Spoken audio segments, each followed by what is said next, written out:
All right. Hello and welcome to Between the Liars with your host of the day, Ryan. I'm actually the only one from the main group who is here. But we've got a brand new starting lineup for you this week. And we're going to start with our returning guest, back by popular demand, Mick Davis. How's it going today, Mick? I'm good. Thanks for having me back. Absolutely. And we've got two more who will be joining us here shortly. And we'll do our introductions properly of them whenever they get here. But today, as promised through our social medias, we're going to be discussing the New York Pistol and Rifle Association versus Bruen. And the question posed to the courts through this is whether the state's denial of petitioners' applications for concealed carry licenses for self-defense violates the Second Amendment. And now we have our rookie coming in for our discussion today. TJ Roberts, how's it going, TJ? Very good. Thank you for having me on.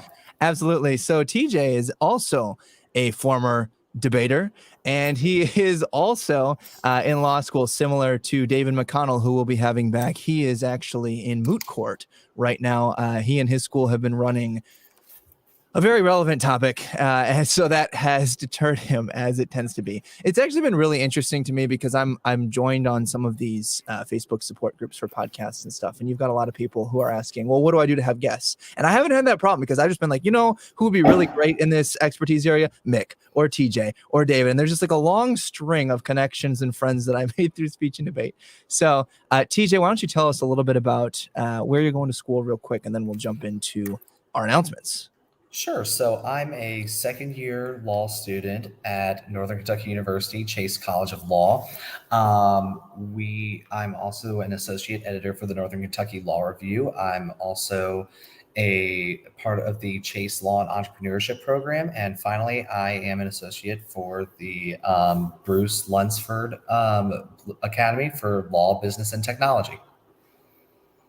Well, thank you for joining us. Everyone, the other double bind that we're putting here is the good people are always super busy.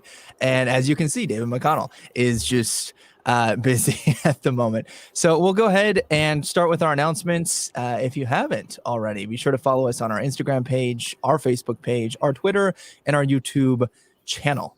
And I'll turn that over to Mick now with some announcements. Yeah. So if you found us today, you figured out that Between the Liars live streams, normally it's at noon Central on Saturdays. We like to do live streams because we can respond to your comments while we're actively talking about the topic. And you can access the live stream through the YouTube channel or Facebook. And also we're now on Twitch. So check us out there too. I think TJ's got an announcement about our merchandise. Yes, and finally, if you are interested in any of the Between the Liars merchandise, we have things such as laptop stickers and stickers for your water bottles and all kinds of other things, as Ryan is pointing out, on Redbubble. So please support the show and purchase our merch at Redbubble. All right, so as promised, we're going to be discussing the New York Pistol and Rifle Association versus Bruen, and we got some loud background there. So the main arguments that have been filed, we really haven't heard from the courts on a Second Amendment issue since 2008. If you've been following the show, we've talked a lot about free speech. We have talked a lot about budgets because that's been a huge presence in our government. And now we have something for the Second Amendment. So, TJ, why don't you start with one of the first kind of main contentions that this is bringing, and then Mick, you can follow that up. Okay, so we have two Supreme Court cases that are recent from the Second Amendment. First, you have D.C. versus Heller. D.C. versus Heller is the first case to point out that the Second Amendment confers explicitly an individual right for the use of in the home for, quote, traditionally lawful purposes. In 2010, you have McDonald versus City of Chicago, which incorporates this right to the states. And now we have the New York Rifle and Pistol Association versus Bruen, which asks the question of whether or not these protections under the Second Amendment extends outside the home, in particular to the right to carry a firearm, and whether or not New York's may issue concealed carry licensing regime is a constitutional exercise of discretion or an unconstitutional infringement upon the Second Amendment.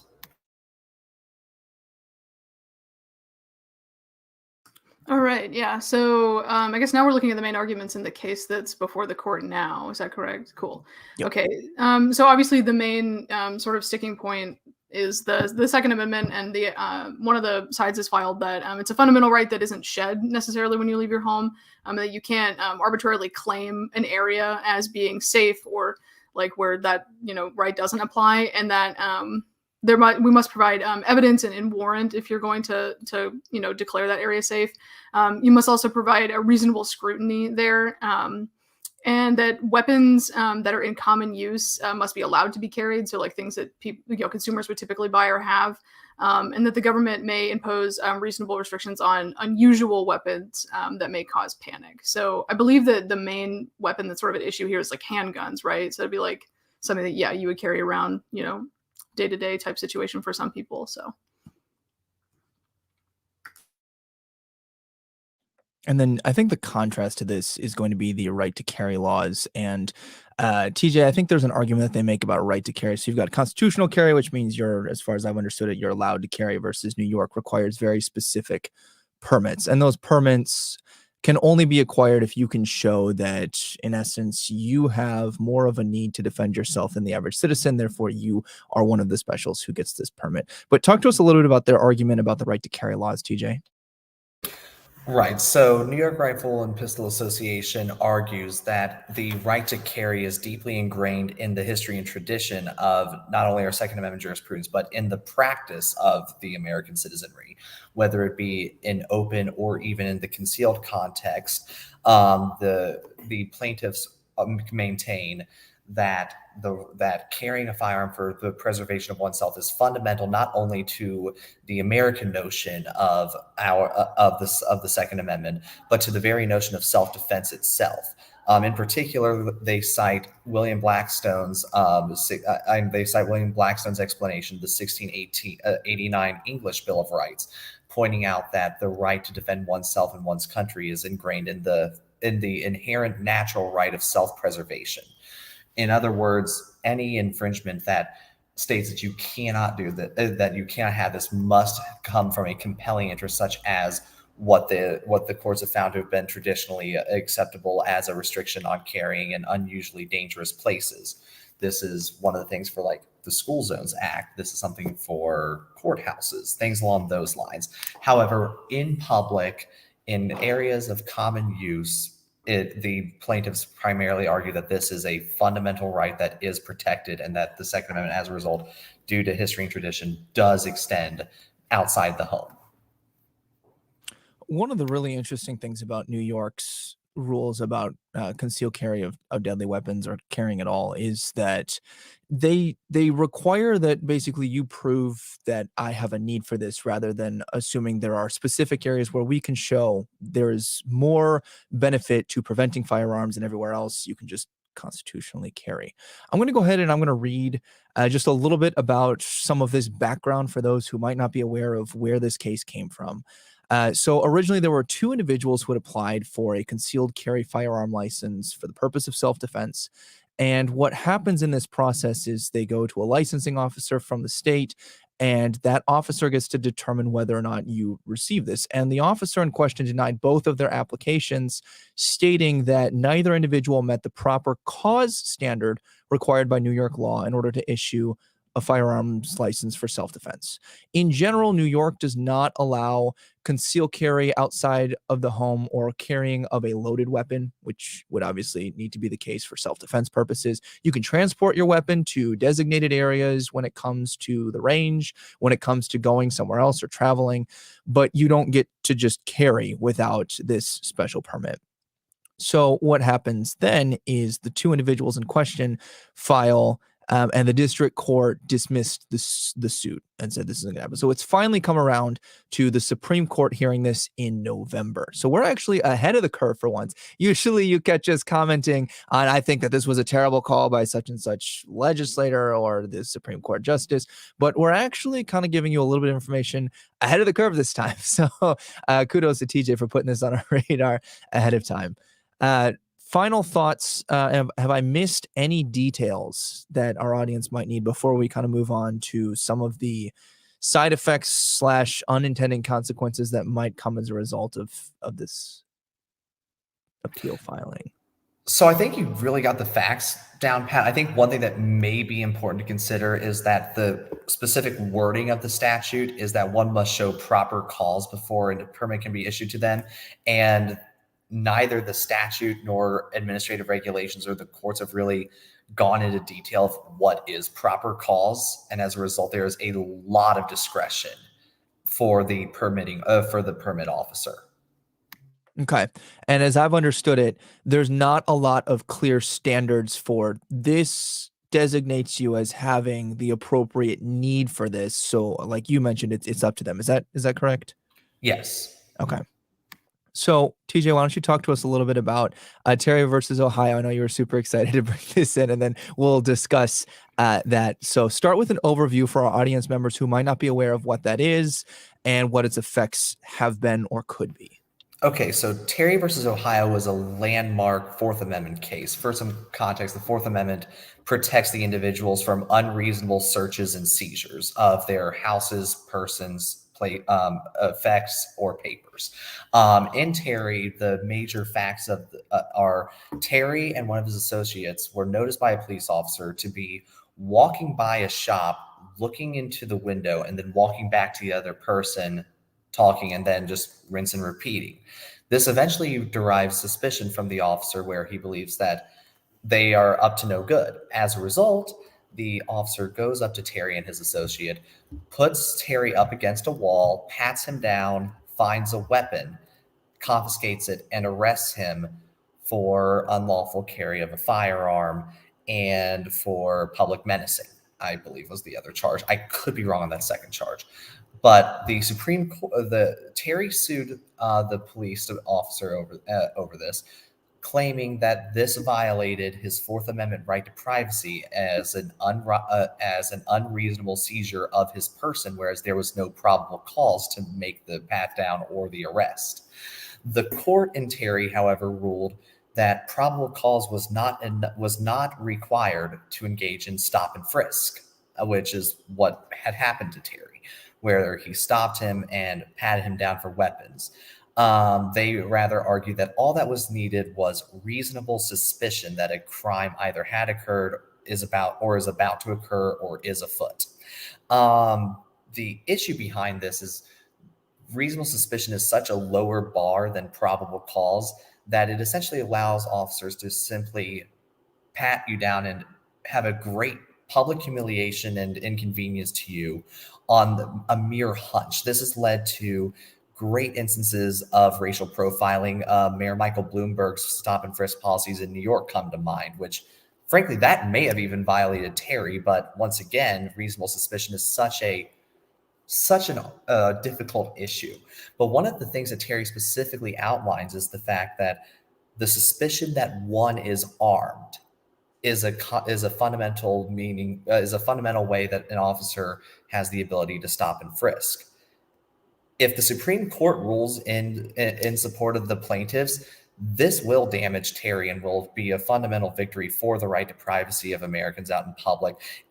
But in addition, in an amicus brief filed by Joseph Greenlee of the Firearms Policy Coalition, it is argued that the court could use this argument to overturn Terry altogether and return to the original notion that probable cause is required for a reasonable search of an individual.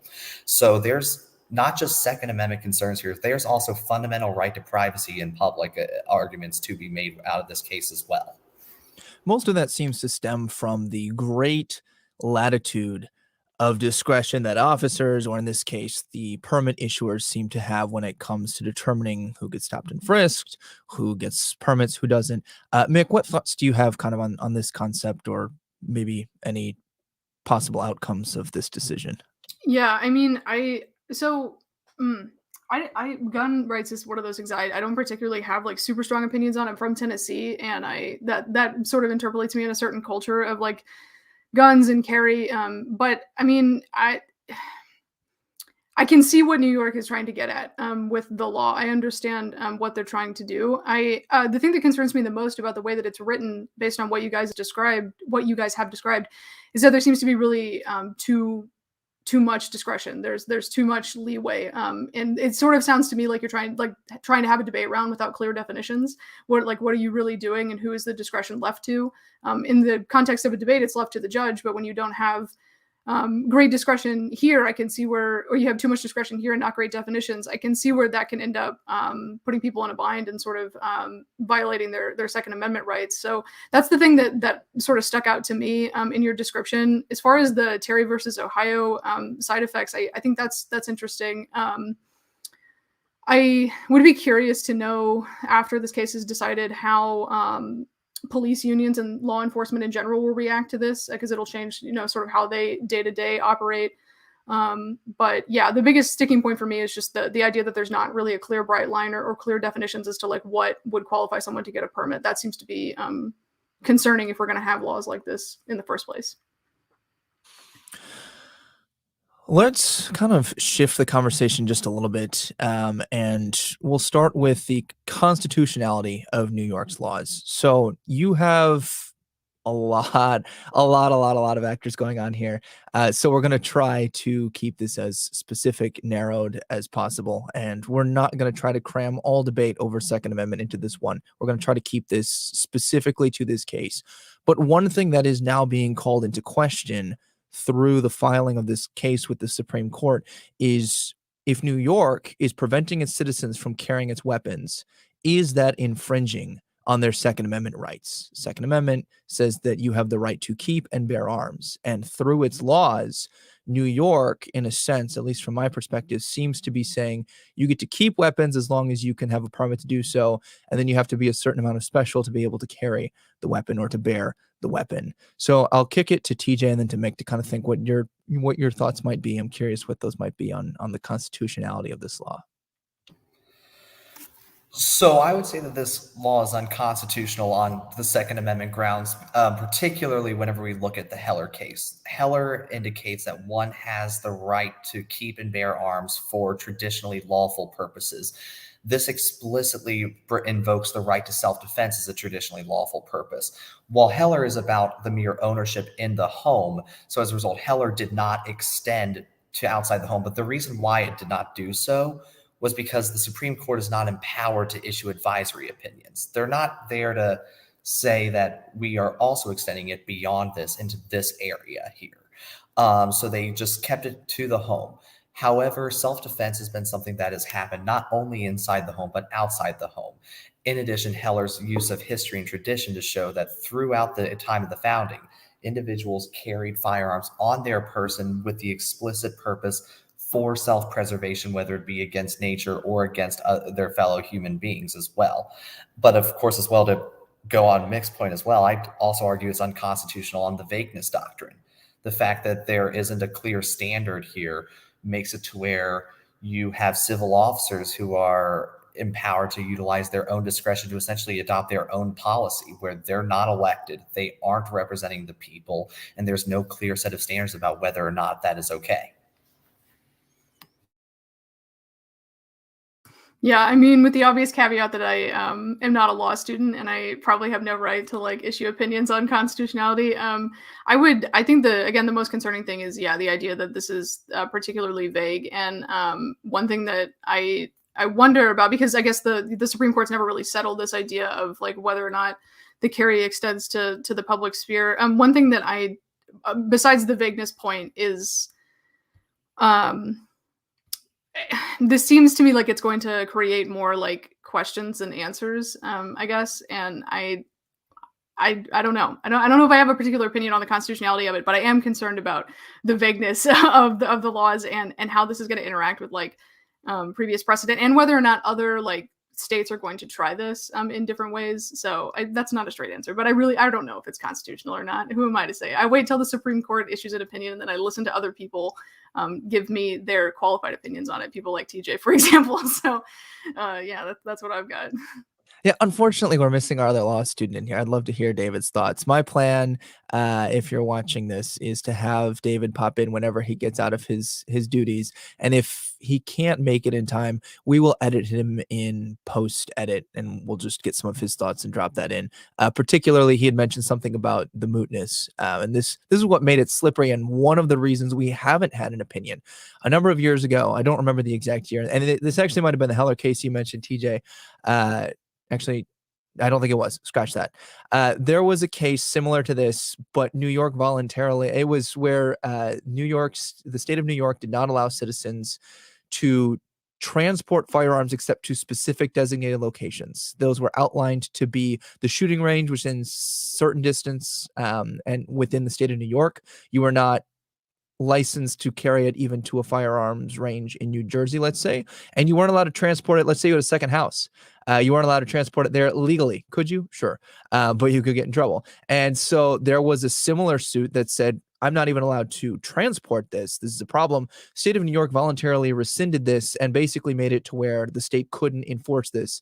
Supreme Court is not able to hear cases that are considered moot like that, which I thought was really interesting and is one of the reasons a lot of the other states' lower level courts are looking to what the Supreme Court, like you mentioned, Mick, is going to decide on this. Because if the Supreme Court hasn't issued an opinion, Supreme Court is considered rule of the land, not just rule of the state. We don't have any overarching set rules other than the 2008 ruling to look to. I mean, that's been quick math here, like 13 years at this point since we've had an opinion. I'm not a math major in case you're just joining and haven't figured that out. Other thoughts that you two might have on this?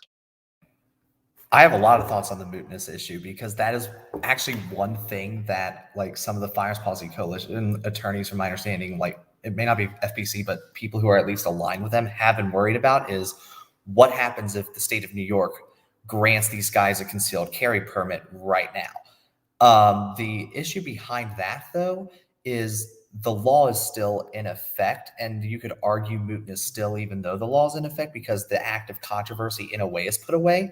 However, there is an exception to the mootness doctrine known as evading review yet capable of repetition. This is an instance where the state puts an issue to rest as a means to evade and as a means to stop the court proceedings, but yet they can still repeat this. This was actually the mootness exception that was used by the Supreme Court to hear Roe versus Wade. The state had actually allowed Jane Roe to perform the abortion, but yet, and they from there issued a motion to dismiss the case because they're saying, well, she was able to get it. We settled the controversy. The issue, on the other hand, though, is that what's to stop them from doing it the next time? It was clear that not only were they settling this controversy, but the reason behind why they were doing it. They were trying to stop review, but yet it is still capable of happening again. All it takes for this controversy to be renewed again is for another person to apply for a concealed carry permit and get denied, and all of a sudden it's alive again. It would just be an undue burden to the right to a day in court if we were to utilize the mootness doctrine in that case. But as of right now, the case is very much alive. These people still are denied the permit to carry concealed. It's a really interesting and slippery way for our government actors to kind of prevent any definitive decisions from coming down. Like it astounds me the amount of out of their way our politicians and legislators will go to not do their job or to like uphold something so that it doesn't get struck down. I had read somewhere, TJ, what you were talking about. I couldn't remember it, so I'm glad that you brought that up. I think one of the really interesting parts about this and one of the main issues I have with the way that New York is treating its Second Amendment issuing of permits is that it gives the right to keep and bear arms something that is given to the discretion of the government. And like the entire purpose of the Second Amendment existing and allowing its citizens to keep and bear arms is to protect themselves from a tyrannical government. And I think that there are people who would say we have a tyrannical government right now, and there are people who wouldn't. But I think that the bottom line is not that we need to be able to rise up against our government, but the very premise of the idea of the government gets to tell you whether or not you get to keep and bear arms hinges on, do they think that you as a citizen will be a threat to them? And there are certain laws that you need to make sure that dangerous citizens do not have weapons. However, with the tendency of government to become corrupted and then to have a vested interest in preventing its citizens from keeping them in check, to me, that can be troubling when it treats it no longer as a constitutional right, but instead as a privilege that is granted to you by the government. What do you two think?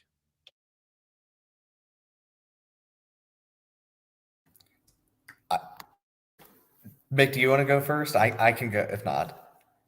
Okay, so the dangerous persons doctrine is like one of the bigger takeaways from what you're talking about, Ryan. And it's interesting. There's actually arguments happening right now about what constitutes a dangerous person. Cantor versus Barr was a Seventh Circuit case, which was not appealed to the Supreme Court. I would love for it to have been, though, because it would have been a fascinating ruling if they had taken the case. It was a 2-1 decision in the Seventh Circuit. The majority held that a nonviolent felon can still be barred from owning a firearm. However, the lone dissent, which was written by Amy Coney Barrett, who now sits on the Supreme Court, ruled that the dangerous persons exception wasn't about what someone had done in the past. Rather, it was about their present state. However, this could apply to a presently dangerous individual, such as a person with a history of violence or larceny, things along those lines. But whenever we're talking about a nonviolent felony level possession case, there's no reason why someone's rights should be taken away for the rest of their lives in that way. So there's a balancing act whenever we're talking about dangerous persons. And am I missing anything that you were talking about beyond that? Because the Cantor versus Barr case is one of those things that I so wish that we could have a case on whether or not it is constitutional to permanently deprive a nonviolent felon of their constitutional rights. That's just one of there's the criminal justice reform guy in me coming out. There's a lot to be said about that too, because I mean you've got a lot of rights that are stricken from people who are felons. Voting is one of those, and voting is one where you do have a process in most areas to where you can regain that right. If you've committed a violent felony, to my knowledge, there is no possible path to regain your right to bear a weapon because you were a threat to society. I could be wrong on that, but it's at least more difficult than regaining your right to vote, which is already difficult. Any felony. Yeah. Any felony is a lifetime bar from owning a firearm. Which a certain amount of property damage, if I was committing graffiti or shoplifting, right? If they can rack that up to grand larceny or something where it's not technically endangering another individual, I've lost that. Mick, any thoughts on any of the points mentioned? Yeah, I mean, when you talk about the dangerous persons discussion, reminds me of the debates about red flag laws and things like that, and how they can be interpreted. And I think that's another point where the issue of like non-specific definitions and sort of bright lines on what doesn't constitute a threat or who doesn't constitute a dangerous person become a big problem, because I've seen mental health advocates and things like that push back against things like red flag laws, because they can be used to sort of profile people's behavior in ways that are counterproductive to what the laws are actually trying to do, and are can pose a threat to the people that they're applied to. Here comes my cat trying to participate in the podcast. So that just reminded me of the discussion about red flag laws. I did have one question. I don't know if you or TJ know the answer to this, but this law has been on the books for a long time. Is there like a particular reason why it's coming up now that we're discussing? Like, is it just like somebody had to file all of this and now it's 2021 and we're talking about it? Or is there like a particular thing that's happened that's made it relevant? I was kind of confused about that. So it's an interesting thing. So there's this one thing that you're not taught in law school is how to be a lawyer.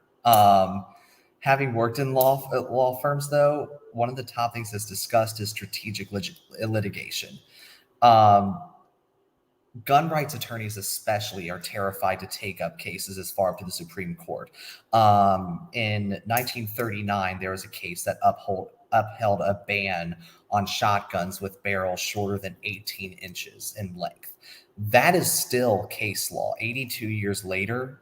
So it is one of those things where attorneys were hesitant to take on this case until they were very certain that they could win. And that's where these attorneys are. They are confident that even though they were doomed to lose in the Second Circuit, they were fairly confident that they would be able to win, which so that's one of the reasons why it's happening right now. To your point about mental health, that is one of those fascinating ones, because you have CDC studies showing that mentally ill individuals are less likely to be violent. But also, we actually had a recent case. It's not directly on point about red flag laws, but a lot of the logic is the same, called Caniglia versus Strom. In this case, Caniglia was reported as suicidal, and Indiana police, under the community caretaking exception, confiscated his firearms without a warrant.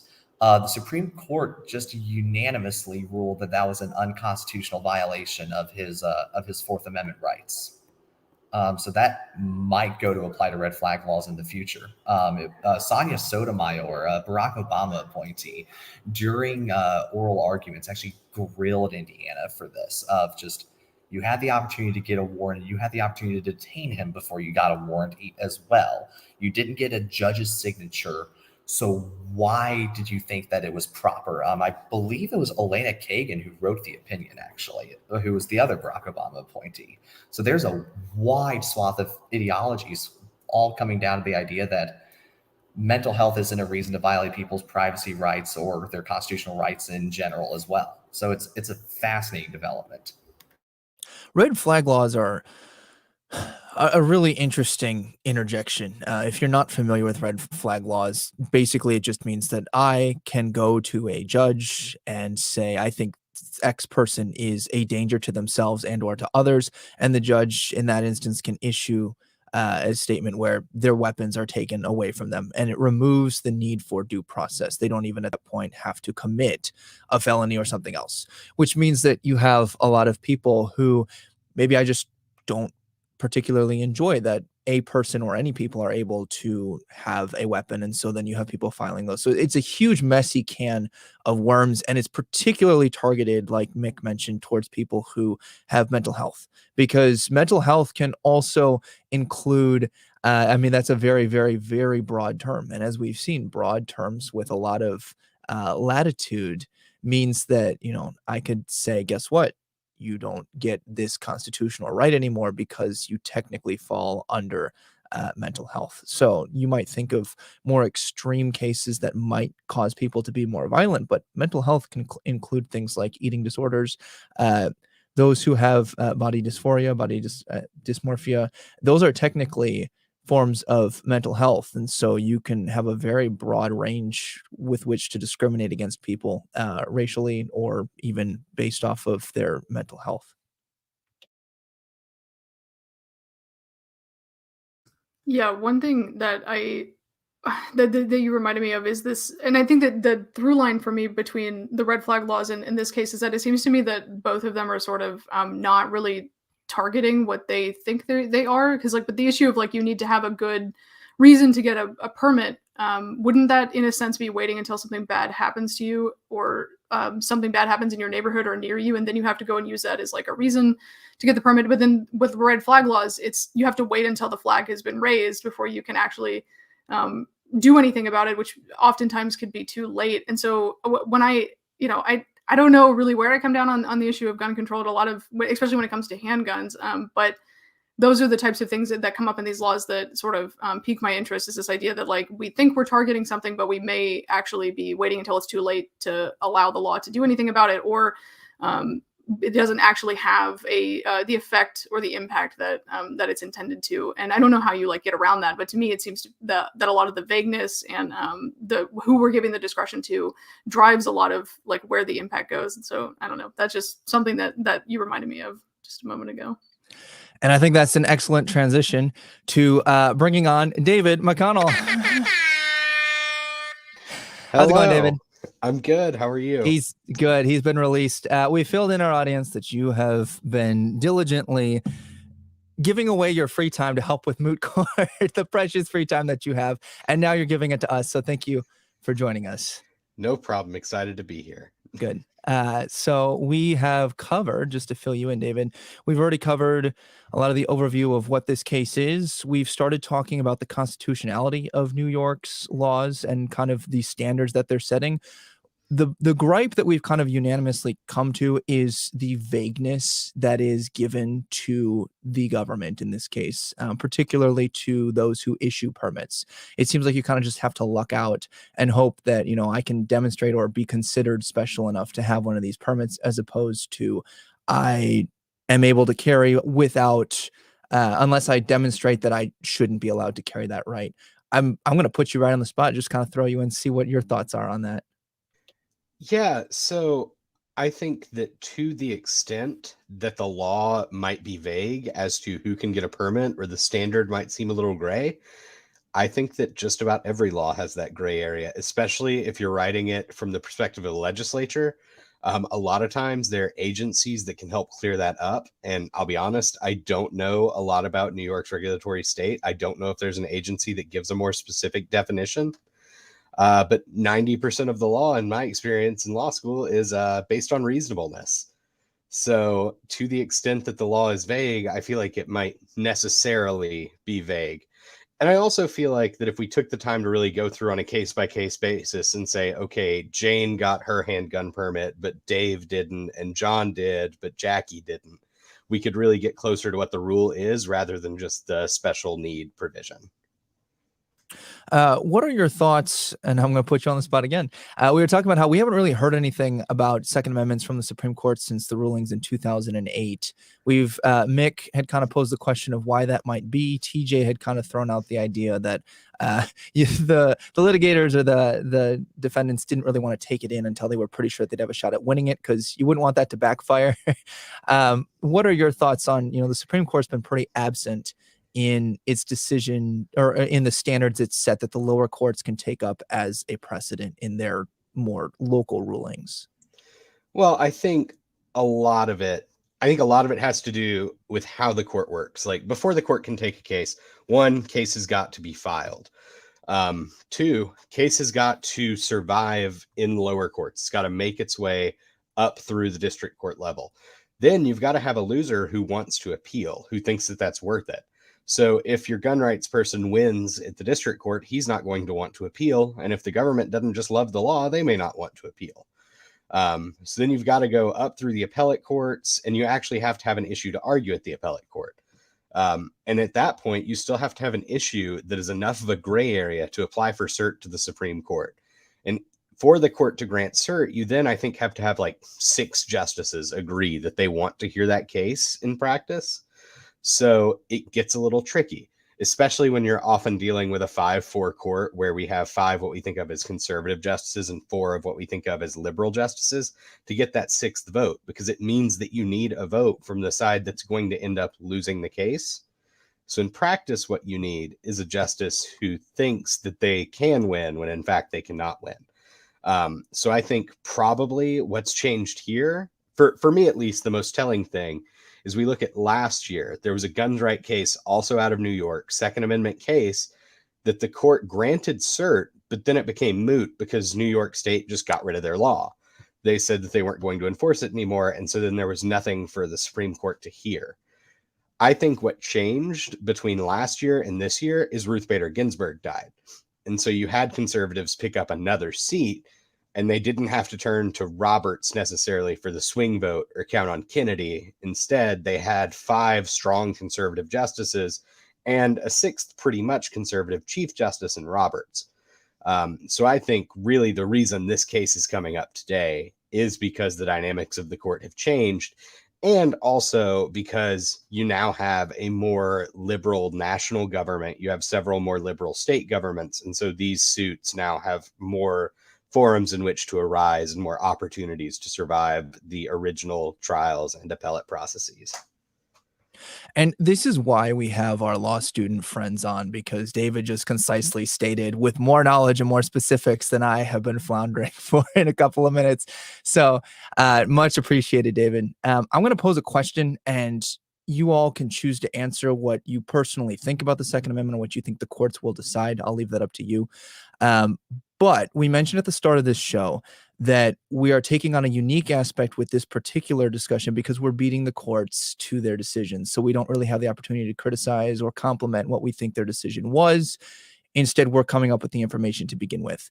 So what is the core of the Second Amendment, because I think one of the things that this case will help us decide, or at least shed light on, is going to be, do you have the constitutional right to keep and bear arms, or do you need to be, is it an infringement if the government requires you to get a permit? Where do we have reasonable standards? Where do we not? New York is a little bit more extreme as opposed to some of the constitutional carry states. Not necessarily one is right, one is wrong, but looking at it from a Second Amendment perspective, which one do you all think the courts will side with, or do you side with? Why don't we start with, we'll start with Mick, and then we'll go TJ, David. Yeah, I mean, again, I don't know. No, I'm not a lawyer, but I mean, just based on like what I cursory knowledge about the court, I think there's probably a better chance now that they side with the people that are seeking permits that there used to be. But I mean, as far as like, are permits constitutional, or is this something that's I don't know whether or not they're constitutional, but I do know that it seems to be that they're not particularly effective in like stopping gun violence. And that's the thing that I like when I criticize, when I do on occasion, as one does, criticize, gun policy in the United States. The thing that I'm keeping in mind is that I would like there to be fewer gun deaths. And I have not seen a whole lot of great evidence that that laws like this actually address that in impact in a way that makes me excited about them versus something like background checks or just limiting the sale of guns in general. And so these permit, types of laws, I'm not sure if they're constitutional or not, but the thing that I'm concerned about is like, do they actually address the ongoing crisis of gun violence in the United States? And I'm not sure that this type of law particularly does. And I'm not sure that New York has gone out of its way to justify that it does. So hopefully I have answered your question as someone who is passingly observes the court and tries to understand it, but is not a law student. So I'm inclined to agree that the court is going to rule in support of New York Rifle and Pistol Association, and I do think that they are going to rule correctly. We were talking about the administrative stuff before David was on, so I don't blame David for not knowing about this. They don't have administrative guidance. It really is entirely up to the permitting officer. Comparing may issue to shall issue permitting, for example, with may issue, it is the proper call standard, which inherently makes it murky. Whereas with the shall issue, as long as you meet these objective standards, you can get a permit, which shows just on the vagueness doctrine alone, I think they're going to rule against it. But in addition, on the Second Amendment challenges, I do think they're going to extend Heller and McDonald to gun rights outside the home, and I ultimately do believe that was the correct interpretation of the Second Amendment, because it says keep and bear. It's indicating ownership and the use for traditionally lawful purposes. And I just, given the case law, given the composition of the court that David talked on, I do believe that the Supreme Court is going to rule that way. Yeah, thinking about how the court's going to rule, I think the court is absolutely going to extend Heller, extend McDonald. I don't think that they are going to side with New York State in this case. I don't think you need a crystal ball to see that. You've got Alito and Kavanaugh, when they remanded the old New York case because it was moot, they both said they wanted another analogous Second Amendment case. They thought things were going on that violated the Constitution. And now you have an analogous Second Amendment case that gets granted cert. I think it's pretty clear what they're planning to do. I think that personally, I think that Heller was a questionable reading of the Second Amendment. I don't know that in the long term, Heller is the interpretation that we're going to want to go with.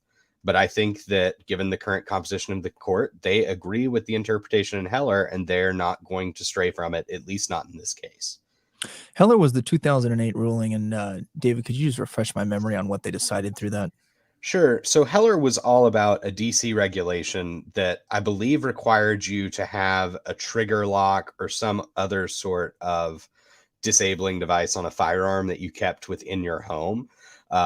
Basically, the gist of the law was that the stored firearm in your home was not going to be immediately operable. There would be steps you would have to take to make it operable, like taking off the trigger lock. And the court ruled that that was not constitutional. They said the real core of the Second Amendment was, the right to bear arms in self-defense in your home. And as part of that, they had to, as I recall, interpret the text of the Second Amendment. And the text of the Second Amendment that everyone remembers is the right to keep and bear arms shall not be infringed. However, there's this whole phrase before it that basically says because a well-regulated and trained militia is necessary and proper, therefore don't infringe the right to keep and bear arms. Scalia and Heller read that first phrase not to be a precondition, but to just be a clause that went before to show like what was in the founder's mind. I think that Scalia got that absolutely wrong. I think that it should be read as a precondition. I think that's what the framers intended. And so I think that the Second Amendment right, especially the core of that right, is much narrower than what the court said it was in Heller, or at least what they assumed it was in Heller. But again, I should add, I'm a law student. I'm not a lawyer, and nothing I say should be reflected on anybody I've ever worked for, anybody I ever will work for. These are just my views. Yeah. Emphasis on we are not lawyers. But if you want to take my stuff as legal advice, no, I'm kidding. Don't do that either. But I think I'm going to agree with Mick. I think that I don't see those restrictions meeting what is the intention, or what at least people claim will be the case, and that is the end goal of fewer deaths. I think that it tends, the more restrictive the law happens to be, it tends to correlate with higher crime rates. It doesn't necessarily mean causation, but there's a significant correlation to look at there. I think that it is important to remember that with the Second Amendment, it's premise being that you get to keep and bear your arms. I'm hoping and I'm assuming that the courts will side and say that it's a little bit restrictive of New York and it is an infringement to basically make it to where you get to own a weapon, but that weapon is inoperable effectively for what most people would want it for in that instance. If I'm wanting to conceal carry, I don't want to have the trigger lock removed, put the bullets in the chamber before I can defend myself from someone who is attacking me, right? So I think that's my projection. I think it's pretty unanimous here as far as where we think the courts will go. David posed this question, and I'd love for him to elaborate on it, which was, how does this affect states being laboratories of democracy? Mick particularly liked this as well. So David, why don't you elaborate on that? We'll discuss this, then we'll move on to our hot takes. Sure. So laboratories of democracy, I believe this was a phrase that came from Justice Brandeis, if I'm not mistaken. But the basic idea is that we have these tiers of government. We have federal government and we have state government. They're each sovereign over different and distinct areas. They each overlap. But what's really cool about the states is that they can become sort of this microcosm of national policy. Essentially, they can take ideas that the mass United States is not ready to accept, and they can implement it in their own little sovereign space. And then by looking at the results of that, we can start to get a feel for what would make a good national policy and what wouldn't. So what I think is interesting when we look at this New York law, you say, well, I think it might lead to a correlation in higher crime rates. It might not actually be reducing deaths. That may be true, but those are all observations we don't get if New York doesn't choose to act as this laboratory for democracy. And if the Supreme Court gets too involved in decisions like this, where I don't think it's clearly a violation of the Second Amendment, it's more arguable, then to what extent do you disincentivize states to try to be laboratories of democracy on this issue? And at that point, how do we know what works going forward as far as regulating firearms and what doesn't work going forward? I think that's an excellent point and highlights why we do this show, because you can even have, Second Amendment can be polarizing. I don't think it's particularly polarizing for the group that we have here, but it can be a very polarizing issue. And yet what you just mentioned, David, about there can be a function that is necessary, even if you disagree with it. I think that gets at the heart of these discussions and why we want to have those on this show and not expect that this is cut and dry, black and white, clearly a violation. Like you mentioned, David, it is arguable. And I think that you highlight something that is a personal pet peeve of mine, which is when the federal government wants to pretend that a one-size-fits-all mandated cram down happens to function perfectly well, rather than looking at these as, like you mentioned, laboratories of democracy. So I have to give you that point. I think that that's an excellent. What about Mick and TJ? What do you guys think about this? Yeah, I sort of seized on the laboratories of democracy point when we were outlining the show, because one thing that I found when I was trying to learn about this case is that with this particular gun law in New York, and then with other types of gun laws like red flags that we talked about earlier, there seems to be like a mismatch between the types of laws that are designed and implemented and the amount of like research and knowledge about their effectiveness that's available to sort of back them up.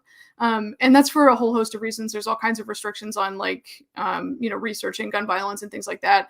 And given that those restrictions continue to exist, allowing states to put encouraging in some way or using states as laboratories of democracy to test out these different kinds of laws seems to me to be one of the better ways to get to a solid answer as to what's actually going to stop the like ongoing, pandemic, if you will, epidemic, I guess technically because it's here, of gun violence, because it's a big problem and it's an issue, and we haven't found a great like way to fix it because there isn't a lot of available evidence. And so I think that that's a useful model for understanding how we can get to the right answer, understanding that we probably don't have the right answer available to us at this moment. So that's why I was drawn to that point, at least.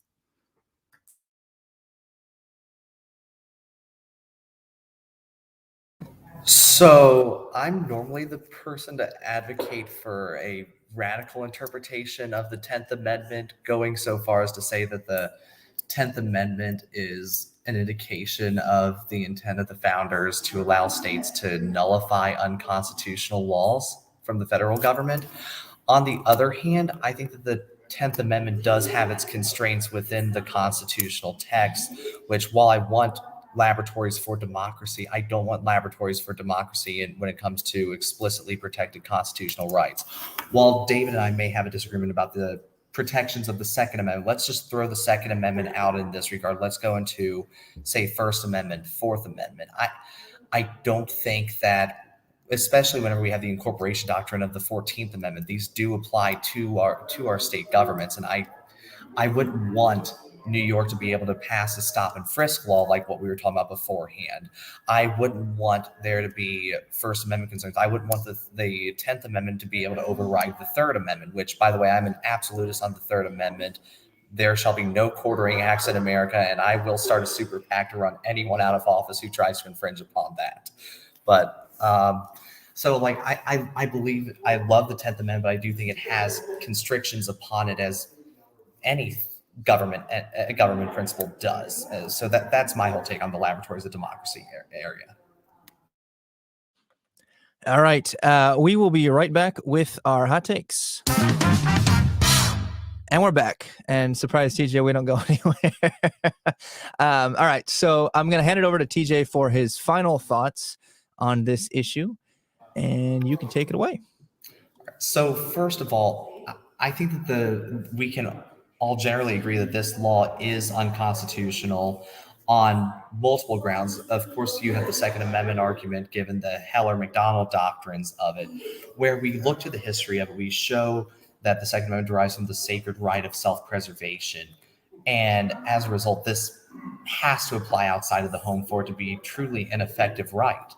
But beyond that, even if we don't agree necessarily on the interpretation of the Second Amendment, the vagueness that's implied, the lack of guidance from administrative agencies, essentially enables civil officers who are not elected officials to impose their own beliefs on what this law should say, not what it does say. So while this clearly doesn't address shall issue concealed carry permitting, it does for may issue. And on the vagueness doctrine alone, we can say it's unconstitutional.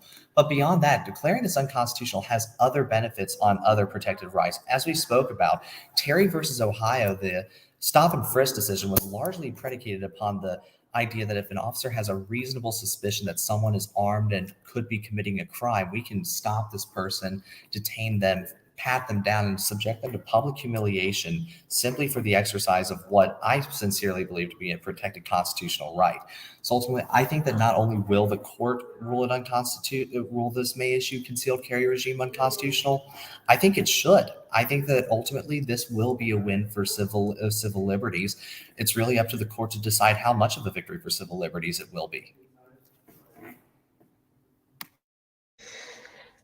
So I think my hot take on this is that the core of the Second Amendment is about to be radically changed. In the wake of Heller, there was no question that the Second Amendment's core included the right to keep and bear an operable firearm in the home. At the end of the day, though I disagree with the interpretation of the Second Amendment in Heller, I think that that's probably about right as to the core of the amendment. What I think you're going to get in this New York case is that core be extended to encompass outside the home as well. And the reason that matters is because once we see that the Second Amendment's core is extended outside the home, states will only be able to pass laws that are narrowly tailored to suit compelling government interests, which effectively is going to nullify states' abilities to pass any sorts of measures that were like this law. And while it would be possible to narrowly tailor a law, I think it's going to be difficult given the research limitations that exist around the Second Amendment and that exist around gun violence. So at the end of the day, while this may seem like a narrow ruling that attacks one specific law dealing with concealed carry, I think the court has the chance to really redefine how Second Amendment rights are exercised in practice by redefining the core of the amendment. I personally think that will be a mistake. There are people who disagree, but that's my hot take. It's about to get a whole new core. All right. So my first hot take is, this is not quite a hot take, but it was a wonderful decision of mine to have on some law students for this discussion over law. My main hot take here is going to be that I think that I find New York's very broad and vague interpretation of their laws to be problematic. I don't think that it should be quite as difficult to exercise your constitutional amendment as they have made that in that state. However, I think that that is mitigated by David's point earlier about the states being laboratories of democracy.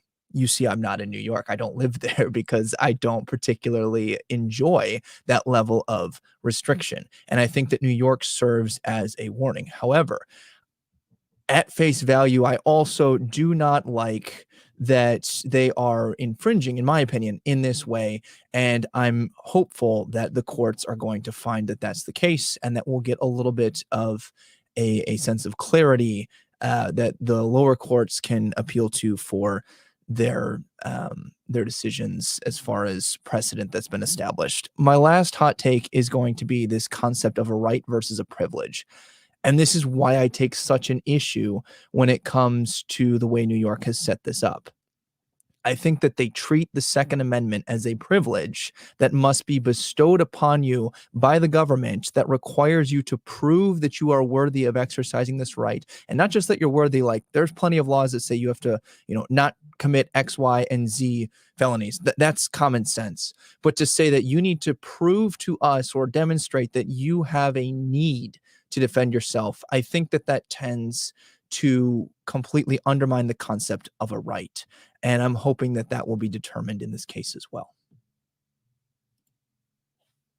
Yeah, so I mean, I think as with like all discussions with smart people, this one has sort of led me to have more questions than answers at the end of it. But if I had to give a hot take, knowing with my like prior statement that I don't have particularly specific or strong opinions on like the Second Amendment or gun laws in general, but I do think gun violence is a really big problem, and I wish fewer people died by getting shot.